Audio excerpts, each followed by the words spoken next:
Boas noites. O presidente da Xunta de Galicia, Alberto Núñez Feijóo, anunciou hoxe que o Goberno galego investirá este ano case 4 millóns de euros en mellorar o acceso do gas natural na comunidade e así acadar que no ano 2020 sexa un 80% máis os polígonos industriais que dispoñan deste servizo. Así o dixo Núñez Feijóo durante a inauguración do gasoducto da Mariña, no que estivo acompañado do presidente de Gas Natural Fenosa, Salvador Gabarró, ademais de outros membros do Goberno galego e autoridades da Mariña. Nesta infraestrutura, a compañía enerxética investiu 30 millóns de euros e dará suministro a 55.000 usuarios de 7 concellos, incluída a factoría de Alcoa. Neste senso, a presidenta de Alcoa España, Rosa García, advertiu que o beneficio da posta en marcha deste gasoducto nada ten que ver co tema eléctrico. No ano 2015 a Xunta de Galicia vai invertir casi 4 millóns de euros para seguir impulsando o gas natural en Galicia, dunha forma moi especial dirixida aos polígonos industriais. Son 44 polígonos en Galicia os que teñen gas natural.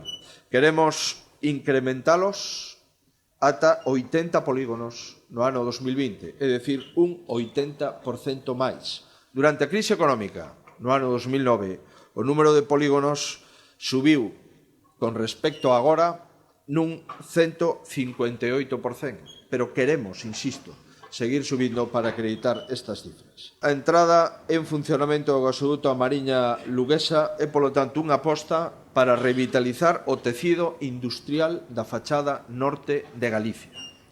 É un esforzo compartido para posicionar a Galicia a cabeza do sector de aluminio en España e é tamén unha oportunidade para achegar á población e ás empresas que aquí se ubican unha enerxía máis limpa, unha enerxía máis barata e unha enerxía alternativa para que decidan que enerxía queren utilizar.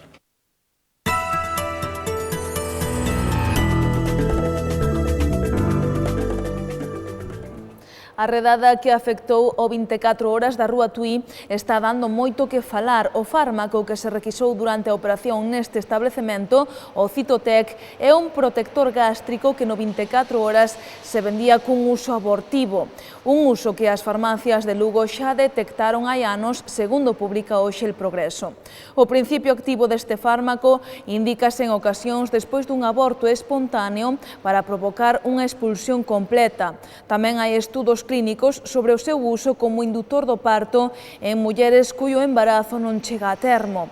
É un fármaco moi usado en Latinoamérica, onde na maioría de países o aborto é ilegal.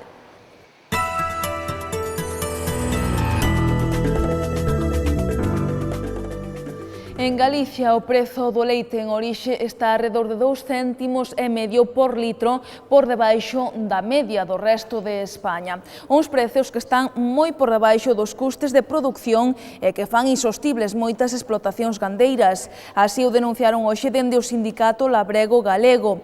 Culpan ademais a industria galega de fixar estes prezos á baixa. Dende o sindicato Labrego Galego denuncian que o sector leiteiro pasa por un momento crítico. A baixada dos prezos haberá que engadir a supertaxa. Tamén se queixan dos excedentes derivados do veto ruso aos produtos lácteos e da caída da demanda en China. Para tratar estes temas, o mércores está convocada unha asemblea do sector lácteo en Castro.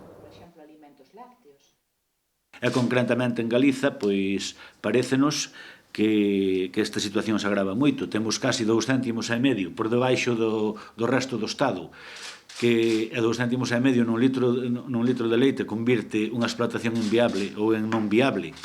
E, polo tanto, temos un problema enorme. Este é un momento moi complicado para o sector lácteo, é un momento histórico.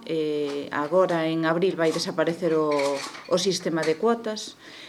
Nós pensamos que hai problemas importantes para o sector e nos están poñendo as ferramentas axeitadas. Eu creo que non se pode admitir que, estes mesmos días na prensa, a que está actuando como representante da Consellería, a directora xeral Patricia Ulloa, dixera que se van limitar a esperar 6 meses a ver que pasa para facer un análisis do tema ou de que ferramentas, non? En primeiro lugar, están poñendo como solución o paquete lácteo. Están poñendo como solución os contratos. Todo o mundo sabe que os contratos o precio pon unilateralmente a industria e non hai ningún mecanismo novo, por exemplo, un sistema de mediación, unha referencia de precios onde se teñan en conta os costes de produción que non se poida baixar deles, algún mecanismo que garantice que a xente poda ter un precio que lle cubra poder facer os gastos e vivir do traballo. Entón, poñer como solución o paquete lácteo é seguir enganando no sector. Non entendemos tampouco esta pasividade fronte ao que é unha problemática a nivel europeo xa moi claro que é un problema grande coas cantidades. A Xunta, como representante dunha zona productora con moito peso no Estado español, ten que ser consciente do problema de cantidades que hai hoxe en Europa e tamén de poñer solucións. E isto porque o decimos? Bueno, en primeiro lugar, dende o verán temos un veto ruso que afecta o 100% dos produtos lácteos que importaba Rusia. Ese veto ruso, aínda que é certo que está por un ano, o clima de confrontación que hai hoxe con Rusia non fai entender que vai a suavizarse nos próximos tempos. Entonces, hai un problema grande de excedentes que se están colocando a baixo precio e isto pode arrastrar os precios a estes niveles ruinosos que xa estamos vendo. A Confederación Hidrográfica Miño-Sil sostén que as obras proxectadas pola Xunta de Galicia na rúa Serra de Meira non teñen a preceptiva autorización medioambiental. A Adega xa alertou de que esta actuación destrúe a senda próxima ao rato e reduce a superficie inundable do río. A polémica podería provocar outro retraso nesta parte do plan Paradai porque a Xunta de Galicia e o Concello de Lugo se botan as culpas mutuamente sobre quen é o responsable de xestionar a preceptiva autorización.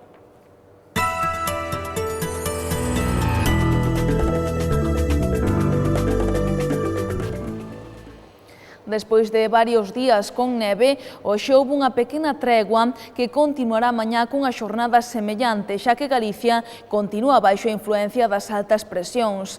As temperaturas mínimas descenderán moderadamente con xeadas no interior.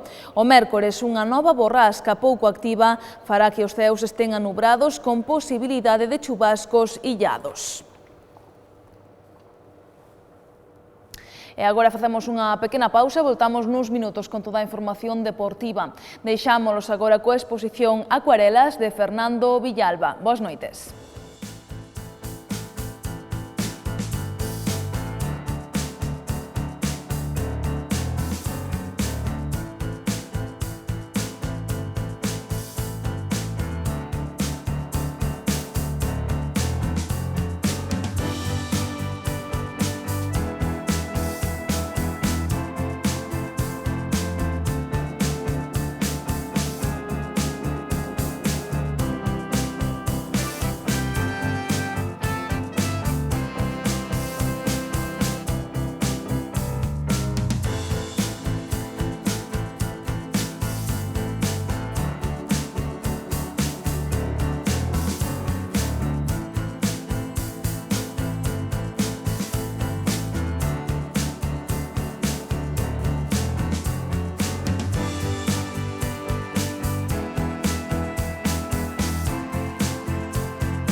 A xente que quero, recoméndolles Galicia. Praias hai moitas, pero como estas... Porque para ver grandes paisaxes non fai falta facer longas viaxes. Polo marisco, e polas patacas e o pan que aquí saben a marisco. Se che gusta o verde, onde mellor? As túas vacacións polo bo camiño. Galicia, o bo camiño.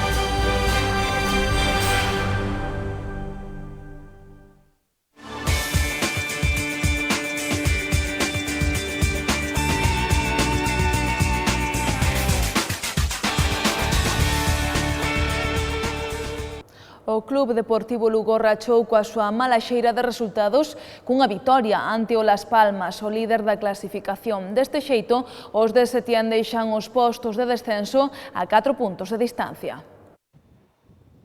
O Club Deportivo Lugo puxo fin á súa mala xeira de resultados do mellor xeito posible, cunha vitoria ante o líder da categoría. Foi un triunfo diferente ao doutras ocasións, xa que a mala sorte que o conxunto de Setién tivo en partidos anteriores, esta vez quedou nas portas do Ángel Carro. Os lucenses tiveron ese tino ante a meta contraria que tantos puntos lles costou en partidos pretéritos, pero que nesta ocasión apareceu para dar a vitoria ante un Las Palmas superior durante case todo o partido. Non foi un encontro fácil pros roxibrancos, non puideron realizar o seu fútbol de toque. Paco Herrera coñece ben o Lugo e apostou por un centro do campo moi poblado, con 5 homes, para asfixiar a saída de balón dos lucenses. Sen o balón, o Lugo sofre e onte a primeira metade foi prácticamente unha penitencia. O equipo canario, pleno de virtudes, asediaba a meta dun Dani Mallo inconmensurable durante todo o partido. Parada tras parada desesperaba os dianteiros canarios que non atopaban o xeito de perforar a meta lucense, ata que preto do descanso, Naucet sí que puxo o esférico lonxe do meta coruñés. Tralo paso por vestiarios, o Lugo comenzou do mellor xeito posible, centro de Iriome e penalti sobre Lolo Plá. Pita amarrou o lanzamento, pero Iriome, moi motivado, foi o máis listo para atrapar o rexeite e situar as táboas. Minutos despois, Iriome repetiu para por fin a mala xeira dos lucenses que agora collen aire na clasificación. O Ribeira Sacra Breogán por fin derrotou o Básquet Coruña, unha victoria que lle permite seguir no máis alto da clasificación. Tamén sigue líder o Durán Maquinaria Ensino despois de derrotar o Celta. O Ribeira Sacra Breogán retomou a liga regular tras perder a Copa Príncipe en Palencia, cunha vitoria que lle permite rachar coa súa mala xeira de resultados nos derbis galegos e manterse no grupo de cabeza da clasificación. Gañaron os de Lisardo Gómez o seu primeiro encontro de rivalidade regional da temporada e ante un conxunto que non conseguiran derrotar nesta nin na anterior campaña. A vitoria cimentouse en gran parte no excepcional segundo tempo dos celestes, no que souperon imprimir o seu ritmo para rachar o do Coruña, que sabedor das súas limitacións, sempre tentou que o partido fora lento e cun marcador baixo. Si que o acadaron os de Tito Díaz, pero non contaban coa gran actuación, unha vez máis, de Alex Llorca, moi ben secundado por Dani López na dirección e por Van Wyck e McGee na pintura. Unha vitoria que permite os lucenses manterse como colíderes e seguir soñando co ascenso directo. Pola súa banda, o Durán Maquinaria Ensino sumou unha nova vitoria que lle permite manterse no máis alto da clasificación, pero que nesta ocasión non tuvo tanta brillantez. As de Pepe Vázquez tiveron que empregarse a fondo para derrotar a un rochoso Celta que nunca deu o seu brazo a torcer e obrigou aos lucenses a pecharse ben en defensa nos minutos finais. A emoción chegou a un partido que semellaba sinxelo para as lucenses, que chegaron a mandar por 19 puntos, pero o poderío interior das viguesas con Minata Keita obrigaba as de Pepe Vázquez a non errar en ataque para manter unha diferenza a favor que lles permitise non pasar máis apuros dos necesarios. Primeiro punto da temporada para o Prone como local. Os de Manuel Vázquez xogaron un gran encontro e sumaron un empate ante o Ribera Navarra. Pola súa banda, o Burela Pescado Rubén perdeu na súa visita a Pamplona. Novo empate do Prone, primeiro punto que suman os de Manuel Vázquez no Municipal na presente temporada, nun encontro no que deron unha gran imaxe ante o Ribeira Navarra, sexto clasificado. Non foi un partido fácil para os lucenses, tiveron que remar contra un marcador adverso durante os 40 minutos, pero nunca baixaron os brazos e apoiados nun gran derroche físico, conseguiron un punto moi merecido. O mellor exemplo do que foi o partido para o Prone ten nome propio Antonio Diz. E non polos 2 goles, senón polo gran paso adiante que deu o capitán nas últimas semanas. O pívot lucense conseguía desfacerse da presión que o atenazaba e agora, coa confianza do técnico e dos resultados do traballo, o canteirán semella outro. O seu xogo de costas é unha gran baza para a saída de balón e a súa loita ten como resultado balóns para o seu equipo e, ademais, consegue marcar. A piña que agora o Prone vese na pista, nas celebracións e reflíctese en puntos. No vestiario saben que a empresa é moi difícil, pero que a salvación non é imposible. Pola súa banda, o Burela Pescado Rubén sufriu unha dura derrota na súa visita a Pamplona, onde o Magna Navarra lles asestou un duro golpe na súa loita polos postos de playoff. Non foi sinxelo o encontro para os de Juanlo Alonso, que malia adiantarse no marcador cun gol de Jorge Belver, sempre estiveron a merced do Magna Navarra, que grazas a esta vitoria deixa os mariñanos a 7 puntos e o gol a verás.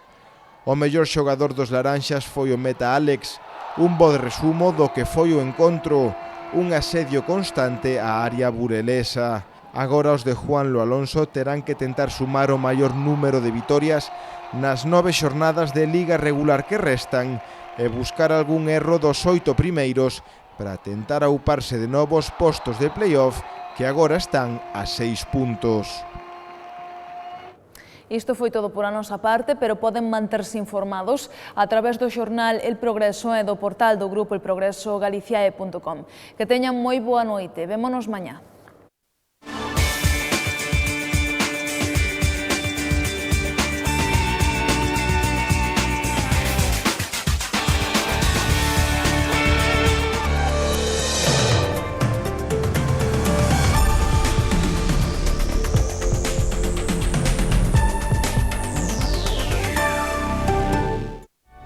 Xente que quero, recoméndolles Galicia.